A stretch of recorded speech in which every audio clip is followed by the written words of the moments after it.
Hey everyone, and welcome to Political Capital. Another week, another avalanche of news here in BC politics. We want to jump right into it, not waste any time, but thank you for being here. Thank you for subscribing on the podcast, watching us on YouTube, or watching us on Check TV Sunday nights, or on Check Plus, where you can find all of our old episodes absolutely for free to stream at any time. So let's bring in the pod squad. You know them from each and every week. Maclean, Katy, and Jillian are here, and they are ready to talk about another confusing week in COVID. And I just want to set this up for a second here and walk through it just so everyone can, because you might have lost a thread during the week. I know that was something that happened in the public, but this was a week in which a whole bunch of things changed on the COVID file with not a lot of explanation. We had Dr. Bonnie Henry on Monday changing her provincial health orders, not really telling the public about this. The dates of the orders for things like gym closures disappeared when they were set to expire on Tuesday. The gym sector freaked out. They thought, uh-oh, we're going to be indefinitely closed, and they got really angry, only to discover the next day they're actually allowed to reopen. Henry apologized for that, but then it happened again. The BC CDC on Tuesday night started changing its guidelines on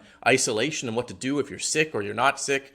That was caught everyone off guard. And then Wednesday night, the CDC changed it again without telling anyone. So by Thursday, the CDC was apologizing for the confusion over these guidelines. I'm not even going to tell you what the guidelines are because they're changing so quickly. You should go check them yourself. But this things like how long should you isolate if you're sick, depending on your vaccination status, what your kids should do, depending on your close contacts to people who might have COVID. Really important stuff that the public was kind of caught off guard about. So that's the rundown, which is a lot. But let's open it up, go around, and just kind of ask what everyone makes of this week, your impressions on what happened and kind of the ramifications in this, the public confidence maybe for government on what this all means. Jillian, why don't we start with you? Yeah, I think it's certainly a very clumsy week in terms of COVID communications for the government. I think there's a couple of factors at play. I think one overarching thing is that the government did really well in the first wave of the pandemic, and then they never adjusted to when things got a little bit more complicated. And this is the most complicated that it's ever been. More people than ever are personally affected by COVID infections just because of the sheer scope of the spread of Omicron in our communities. And so they're having to make these sort of very nuanced decisions in terms of how to protect themselves and keep themselves and their families safe. And the government communication being all over the place, like you described, is increasing anxiety for them. So I think, both it's complicated and the government wasn't fully prepared. Friday morning, Dr. Henry did a news conference where she laid out a lot more data. I thought in a really actually effective way that, certainly eased some of my anxieties. I think people will find it really helpful, but that's how they should have started the week. It's like they kind of almost did everything backwards. So yeah, that's my take. It's a good point. I mean, we're moving into that phase, as you say, where people have to figure things out on their own. As Dr. Henry said at one point, she wants to get out of the business of making public health orders, and all these guidelines are up to us to figure out when our symptoms are over and when we feel better enough to go back to work or send our kids to school. So if that's what their government is asking of us, it needs to make sure we know what the requirements and what the guidelines are. Maclean, what do you make of all this? Well, if the government wants to get out of the business of issuing guidelines and directives, one of the surest ways to do that is to have people stop listening to those directives and guidelines. And that's going to happen sooner rather than not if it becomes, instead of follow the science, follow the bouncing ball. And that's kind of what happened this week. The more you talk to people who aren't on Twitter and aren't invested in the success. There are people outside of Twitter? Real people? Rumor has it. I meet like one a week at best. And but the thing is, a lot of them have already kind of subconsciously moved on. They've been, assessing risk independently for themselves and their families for the better part of 2 years. They kind of are learning to trust their own judgment in these kinds of things. And when the guidelines rather for things like isolation change within a week with no reason given, a lot of them just sort of take it as, they don't know what they're doing either. So maybe we'll just keep doing what we're doing and take events and illnesses and exposures and symptoms day by day, because that's really all you can do at this point. Yeah. Katy, what do you think? Look, not only did I think this week was clumsy, I think it was a masterclass in what not to do when communicating highly sensitive and relevant information to the public. I'm speaking specifically about the restrictions that were amended on Tuesday. Amending something to read indefinitely and then lying about it resentfully after doesn't exactly endear you to the public. I think there's some things that they could have done. Namely, hold the presser the day before. Blue Monday, which was the 17th, would have been a great hook to reopen gyms. If that wasn't possible, I think they could have given folks like Zussman and Baldry, both of whom have a very significant social media following, a heads up that the order I'm was... sorry, my microphone. And Rob Shaw. Oh, there we go. Yeah. Uh-huh. So give some press gallery folks the heads up about the order extension so that they can communicate that effectively, both on social media and like on the 6 o'clock news. And then if all of that doesn't work, after this mistake was realized, so Adrian Dix, the health minister, did send out a tweet, but I read it as quite snotty, and I don't think I was alone here. At the end of the day, like, people are not breathlessly stalking COVID press conferences anymore. And ultimately, it's the government's responsibility to communicate effectively. It's not the public's job to hang on to the health officials' every word, which is what his tweet insinuated. Yeah. Snotty tweets on Twitter. I've never seen that before. We're all pretty good at reading tone on Twitter, so it's not an issue. It is interesting. I agree with your point, Katie, that government waited to the last minute here. The underlying problem is that the orders were set to expire on Tuesday, and it chose to renounce what it was going to do about that on Tuesday. Mm-hmm. And so there was this heightened anxiety from people. It should have done it on Friday. There was a clerical error in one of the orders on the definition of midnight. So the press release said the orders were going to expire Tuesday night at 11:59, but the actual order said Tuesday at 12:01 a.m. Mm-hmm. So they had to make a change, but they didn't explain why. And then that led to this kind of 24 hours of up and downs for gym owners who eventually got good news. They got to reopen. Mm-hmm. But you wouldn't know it from, the news cycle because they were just irate. And so that kind of loss of management I put down to waiting to the last minute. And I don't know why government chose to do that. Katie, you wrote a column this week in the Orca, a bit about kind of a communications strategy as well. Why don't you tell everyone about that? So I was talking in my article about what the government could have done better on this, but kind of the first half was kind of my ode to political comm staff everywhere, because every political communications director has heard the phrase, we're going to need a good comms plan.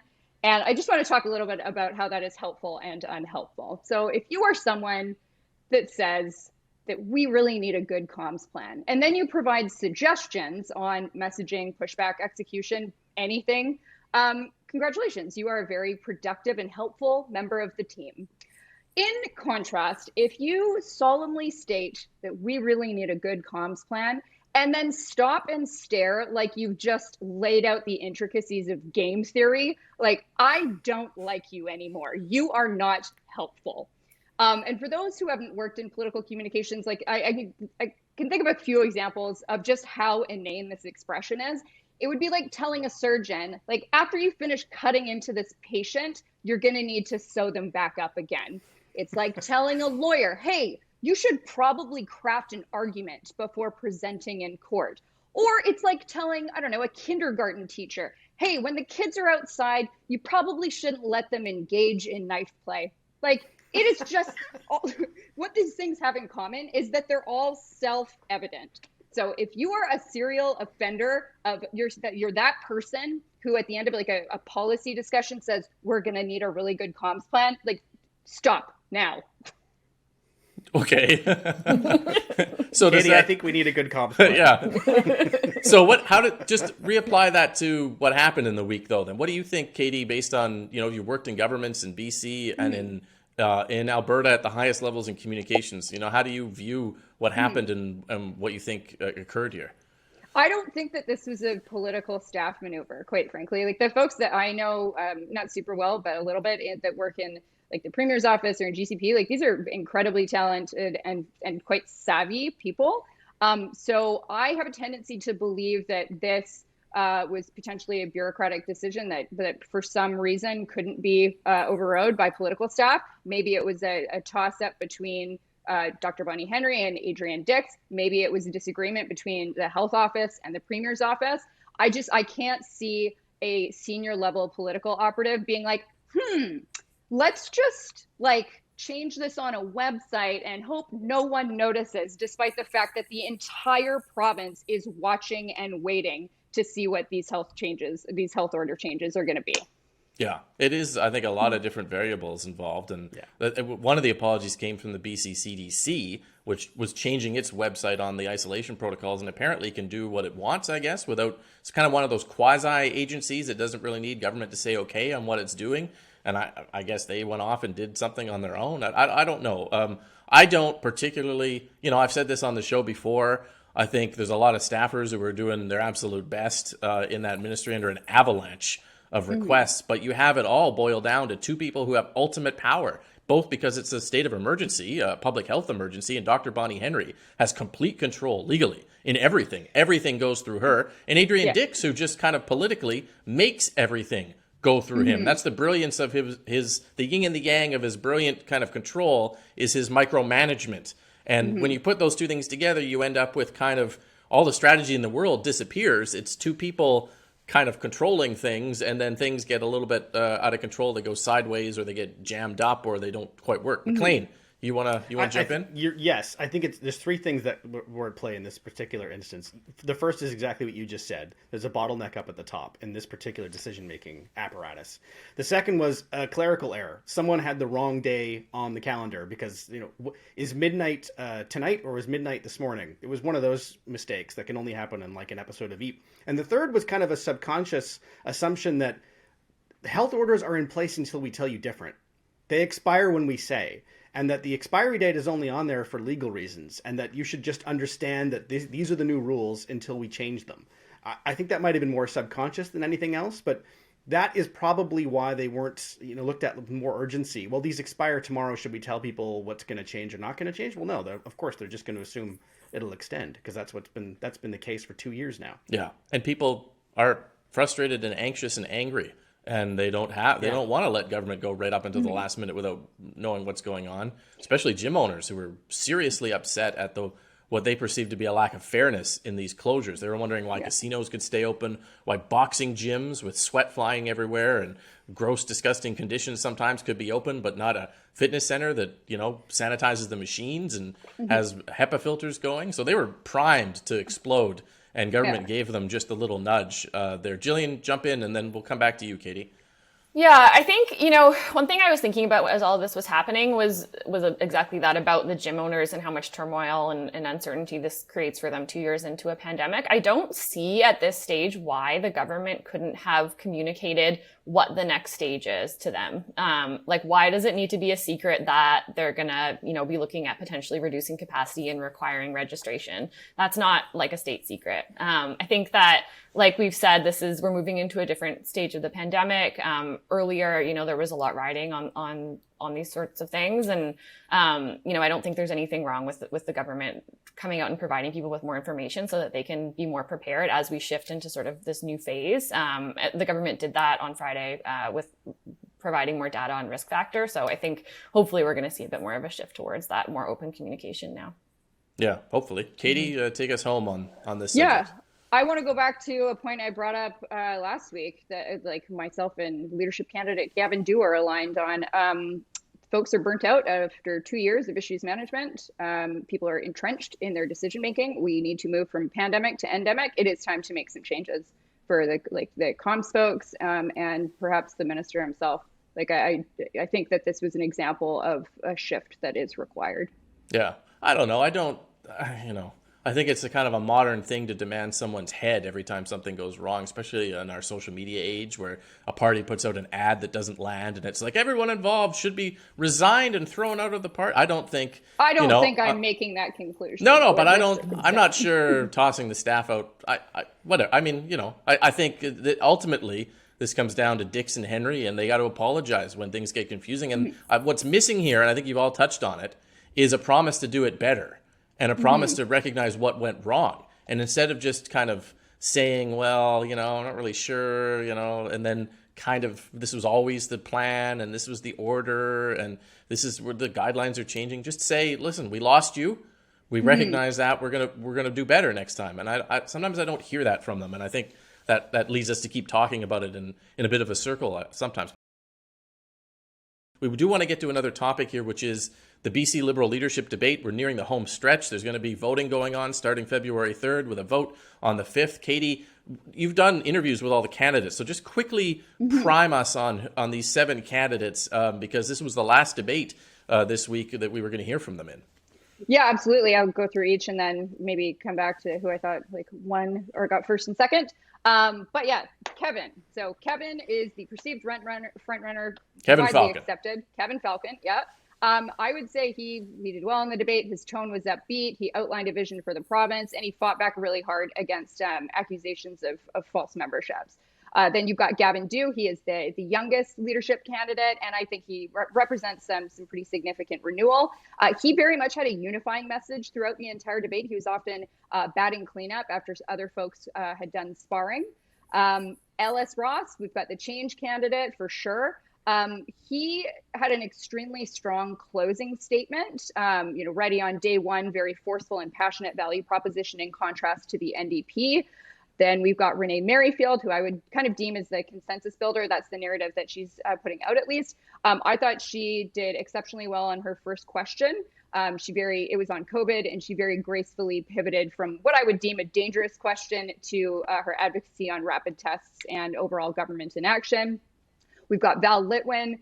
He's an outsider. I kind of classified him as the Liberal candidate. I think he's very much center of the road. I thought his performance is interesting. He went out of his way to distance himself from Kevin Falcon, from rumors of a second ballot deal. And I was thinking about this after, and I'm curious if anyone else has thoughts. But given Kevin is likely to be at the top on the first ballot, why wouldn't you want his seconds? That, to me, it was an interesting contrast to push. Then we've got Lee. This is his second time as a leadership candidate. I would say for the first time saw some passion from Michael Lee, which I thought was refreshing. With an opposition leader in particular, you want some fight, you want some fire. I think the challenge for Michael, though, has been that, he's talking about some really important shifts that the BC Liberals need to undertake, particularly on trust. But it can occasionally come across as rather negative and depressing. So for him, if I was offering advice, it would be to go hard positive for the remainder of this campaign. And then we've got Street Fighter Stan. Stan Sipos, Victoria developer. Victoria developer. He came into the party, I don't know, a month ago. It was a couple weeks before the membership sales had ended, so that was strange. I think Stan, he demonstrated his total lack of understanding immediately when he started going after Kevin Falcon on red tape.